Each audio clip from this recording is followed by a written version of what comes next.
Hello, and a very warm welcome. How to study Materia Medica. So, this is the first lecture of the How to Study Materia Medica series. How to study Materia Medica? This question not only bothers the students but it also bothers the practitioners. So, I thought why not make a video series on this topic.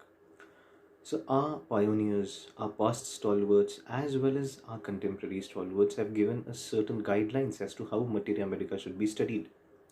So, I'll give you a reference of all those guidelines, and then we'll talk about the practical difficulties in studying Materia Medica.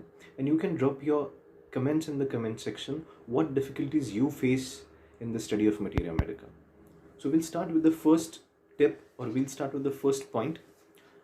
I'll quote Dr. E.B. Nash.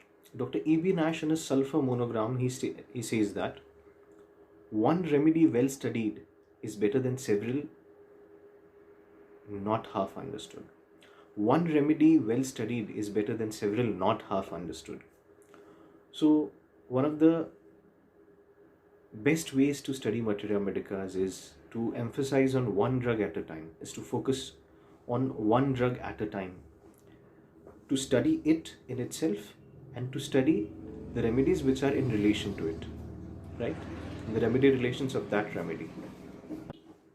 So, the first step, so we are seeing it, emphasizing on one remedy at a time, emphasizing on one drug at a time.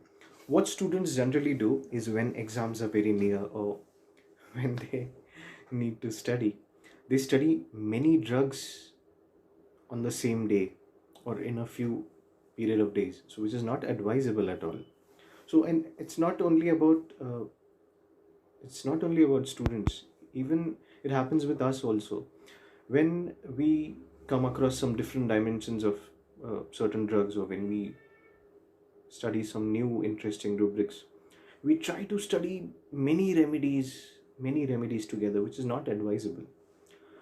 Try to emphasize on one drug at a time, study that drug in itself and its relationship with other remedies.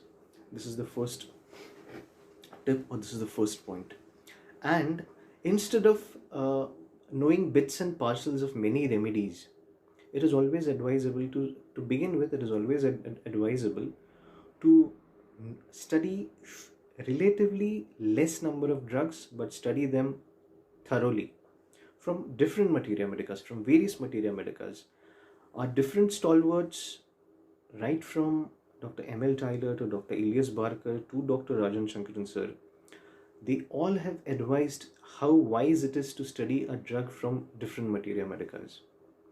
So instead of studying many drugs and knowing them in bits and parcels, it is always sensible and advisable to study a drug thoroughly from different materia medicas. So I'll just quote a few sentences in where our pioneers have advised to study a drug from different authors and why is it necessary to do so.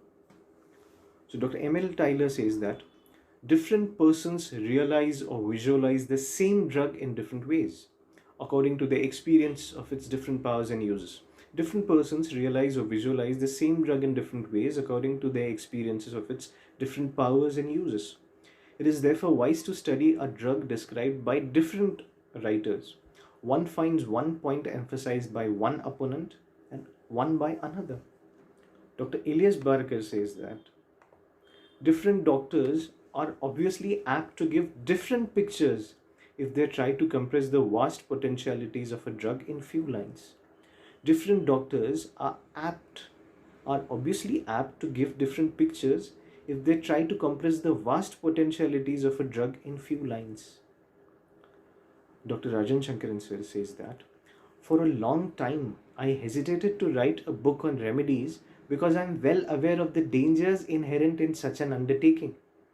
In the first place, there is a strong possibility that the reader, especially if he is a beginner in the field, might become fixed on these remedy pictures and forget that every remedy has a wider range and a greater scope than any one individual can see or describe.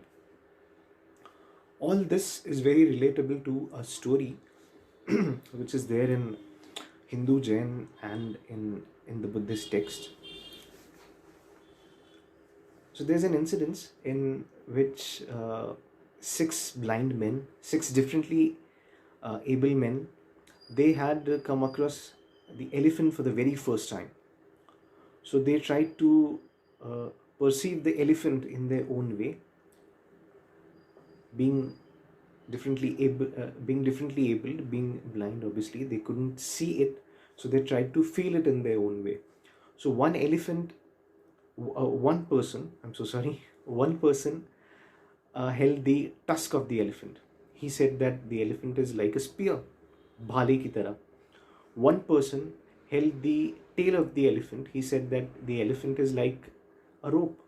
One person held the ear of the elephant. He says that the elephant is like a fan. One person held the leg of the elephant. He said the elephant is like a tree. One person grasped the trunk, soond, hathi ki soond. He grasped the trunk of the elephant. He said that elephant is like a snake. And one person like was leaning on uh, the side of the elephant. He said it's like the elephant is like a wall. So each of them is true, but only in parts. Each of them is partially true, whereas each of them is partially incorrect, partially correct. I'm so sorry. Each of them is partially correct or wrong entirely. So this is the same case with our Materia Medica. Different authors have given different dimensions of certain drugs, which we need to assemble in our minds to gain a more comprehensive picture. Hence, it is so advisable and it is so sensible to study a drug from various authors. So, just recapitulating, just revising what the first part, what the first part of the Materia Medica series, what the first part of How to Study Materia Medica series is all about, is to emphasize on one drug at a time, to study it thoroughly from various authors, and to study it in relationship with other remedies. This is the gist of the part 1 of this series. I hope it was something new and I hope it was something beneficial. So please drop your comments and let's make it interactive. Thank you so much.